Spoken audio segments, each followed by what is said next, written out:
Alô, meus amigos, estamos aqui para mais um estudo bíblico desse clamor dos 40 dias e a gente continua no tema sobre converter-nos dos maus caminhos. Está ali em 2 Crônicas 7:14. E como Deus, como bom Pai, Ele nos repreende para que a gente se converta dos maus caminhos e a gente não pereça. É isso que nós temos visto esses dias. Vimos a igreja de Éfeso, que Deus corrigiu a igreja de Éfeso, a igreja de Pérgamo também. E agora, hoje, a gente vai ver sobre a igreja de Tiatira. Mas antes disso, eu queria que você lesse junto comigo Mateus capítulo 7. Jesus também trouxe exortações para que nós nos convertêssemos dos maus caminhos e também nós discerníssemos aquilo que é errado daquilo que é certo. Porque muita gente aparece com cara de cristão, né? Discurso de cristão, dizendo que é servo de Deus, mas como a gente diferencia quando as pessoas parecem tão religiosas, né? Tão assim santificadas?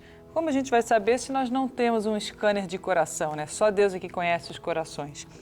Aqui em Mateus capítulo 7, versículo 15, Jesus disse o seguinte: acautelai-vos, porém, dos falsos profetas, que vêm até vós vestidos como ovelhas, mas interiormente são lobos devoradores.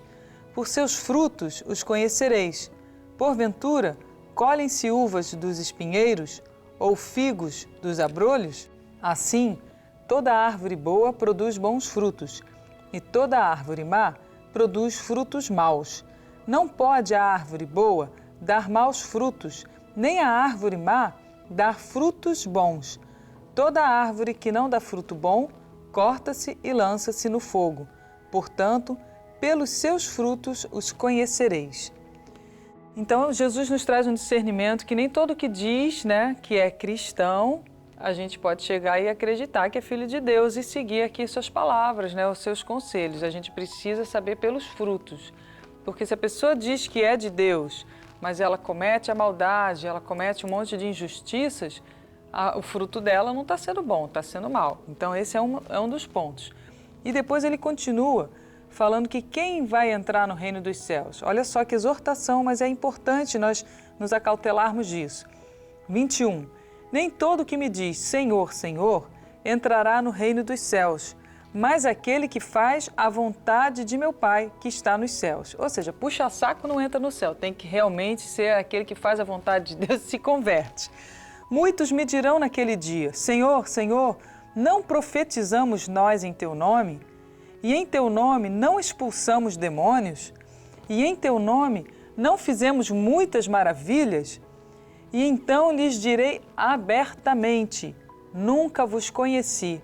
Apartai-vos de mim, vós que praticais a iniquidade.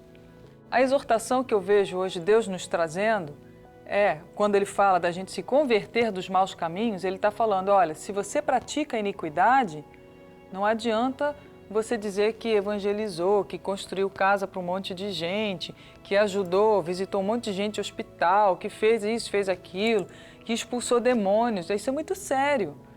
Se você viver na iniquidade, se a gente viver em iniquidade, Jesus falou que Ele vai falar abertamente, eu não te conheço. E isso é muito sério, igreja. Nós precisamos ser conhecidos de Deus, viver realmente para Deus, ser conhecido dEle. E a gente só é conhecido dEle quando a gente realmente pratica aquilo que Ele falou. Porque o que significa a palavra cristão? É parecido com Cristo. É o que pratica os ensinamentos que Cristo ensinou. Essa é a verdade. Então, essa exortação vem, não é para você ficar julgando fulano ciclano, que a gente tem mania disso, né? Vamos julgar o fulaninho ciclaninho. Não, olha para você. Vamos olhar para dentro de nós, tá certo? E dentro de nós, quando nós percebermos que há iniquidade, corrige, se arrepende, se converte do mau caminho, para que Deus realmente possa te alcançar, possa te levar para o céu, que é o objetivo dele. Vamos lá, é Apocalipse capítulo 2, versículo 18. E ao anjo da igreja de Tiatira escreve, isso diz o Filho de Deus, que tem os olhos como chama de fogo e os pés semelhantes ao latão reluzente. Eu conheço as tuas obras, e o teu amor, e o teu serviço, e a tua fé, e a tua paciência, e que as tuas últimas obras são mais do que as primeiras. Então, se você olha uma igreja assim, você vai falar o quê? Gente, igreja avivada, né? Igreja de Deus. Olha, esse povo aí realmente está fazendo a vontade de Deus. É o que aos nossos olhos humanos a gente pensa, né? Quando vê um indivíduo assim. Mas Deus falou assim: tenho contra ti o tolerares que Jezabel, mulher que se diz profetiza. Lembra que a gente estava falando dos frutos? Olha só, ela se dizia profetiza. Dizia que era profeta da parte de Deus. Ensine e engane os meus servos, para que se prostituam e comam dos sacrifícios da idolatria. Olha que coisa séria. Não adianta falar que é de Deus e leve as suas obras e as suas orientações leve a pessoa a se prostituir e a praticar a idolatria. É iniquidade. Deus é muito claro na palavra dele. Prostituição e idolatria é iniquidade. Pornografia na internet é iniquidade. Está cheio de gente que está preso nesse laço, sendo que Cristo já te libertou. Não vos torneis debaixo do jugo do inferno, a ser escravo do pecado novamente. Quando você se santifica, quando você se converte dos maus caminhos, você não vai ficar bebendo da fonte de Deus e, de vez em quando, bebendo do pecado. Não, de jeito nenhum. Deus quer que você viva uma vida santa. E aqui ele diz: eu dei-lhe tempo para que se arrependesse da sua prostituição. Tem muita gente que às vezes está em cima de altar, está tocando, está fazendo a obra, ou às vezes está lá fazendo tudo direitinho, mas sabe de alguém que está fazendo coisa errada e está tolerando. É um líder que tolera aquela pessoa que está vivendo pecado, que horas vive de um jeito, horas vive do outro. Meu querido, uma coisa, muitas vezes as pessoas pensam assim, que vão ajudar as outras, não tirando elas do cargo. É um grande engano. Irmão, você que ama cargo, você ama aí roupa de obreiro, você ama ser status na igreja, pelo amor de Deus, acorda. Não é isso que te leva para o céu. Jesus falou, a gente acabou de ouvir. Expulsei demônio, fiz isso, fiz aquilo. Apartai-vos de mim, porque eu não vos conheço. Deus não quer que a gente viva de cargo. Deus quer que a gente realmente se arrependa e viva a palavra. Viva em comunhão com Ele espiritual. Dei-lhe tempo para que se arrependesse da sua prostituição, e não se arrependeu. Eis que a porei numa cama, e sobre os que adulteram com ela virá grande tribulação, se não se arrependerem das suas obras. E ferirei de morte a seus filhos, e todas as igrejas saberão que eu sou aquele que sonda as mentes e os corações, e darei a cada um de vós segundo as vossas obras. Mas eu vos digo a vós e aos restantes que estão em Tiatira, a todos quantos não têm essa doutrina e não conheceram, como dizem, as profundezas de Satanás, que outra carga vos não porei. Mas o que tendes, retende-o até que eu venha. E ao que vencer e guardar até o fim as minhas obras, eu lhe darei poder sobre as nações.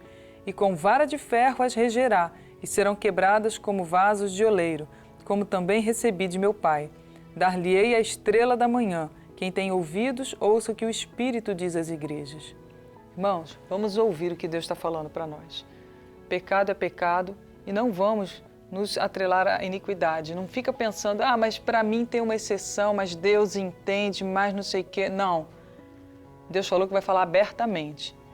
Então tema e conserta, se converte dos maus caminhos enquanto é tempo. Porque o tempo pode acabar. Há tempo para arrependimento. E o tempo, quando acabar esse tempo de arrependimento, vai vir você vai colher tudo aquilo que você está plantando. E Deus não quer que você colha, quer que você se arrependa. Esse é o desejo de Deus. Vamos orar? Meu Deus, em nome de Jesus, Pai, isso nos faz cada dia mais, Senhor Deus, nos quebrantarmos e nos apegarmos no Senhor, porque, Senhor, se não formos apegados em Ti e realmente não vivermos, meu Pai, em comunhão com o Senhor, meu Deus, estamos, meu Pai, fadados a cair, meu Deus, no erro de fazermos coisas, fazermos e queremos nos justificar por obras. E o Senhor falou que, meu Deus, vai falar abertamente: apartai-vos de mim, vós que praticais a iniquidade. Senhor, no nome de Jesus, perdoa-nos, Senhor, e nos mostra abertamente, Senhor, nos nossos maus caminhos para que nós possamos nos converter. Não basta a gente se conscientizar do mau caminho e continuar nele. A gente tem que se conscientizar e se converter. Porque aí sim o Senhor, meu Deus, virá, meu Deus querido, perdoará nossos pecados e sarará nossa terra, nossa vida, nossa nação. Senhor, nós reconhecemos o quanto temos vivido em iniquidade, como diz Isaías 59, e tantas passagens que o Senhor, meu Deus, usou os profetas para protestar contra o povo, Senhor, que estava vivendo longe do Senhor. Que a gente não se engane, mas que o temor do Senhor, a misericórdia do Senhor nos leve ao arrependimento, como diz a Tua palavra, porque nem para se arrepender a gente tem, meu Deus, total capacidade. Precisamos da Sua graça e nós te pedimos ajuda-nos, Senhor, a nos convertermos dos maus caminhos, Senhor. Meu Deus, a não tolerar espírito de Jezabel, Senhor, dentro das igrejas, Pai, dentro, meu Deus, de casa, dentro dos nossos corações, das nossas vidas, Senhor, seja onde for. Meu Deus, o Senhor está falando à sua igreja, Pai, e em nome de Jesus, aquele que tem ouvidos, ouça o que o Espírito diz às igrejas. O Senhor, meu Deus, deseja, meu Pai, vai vir buscar uma igreja santa, Pai. Não uma igreja que pensa que é igreja, mas não é. Ajuda-nos, Senhor, no nome de Jesus, a viver em santidade, Pai. É o que nós te pedimos de todo o coração.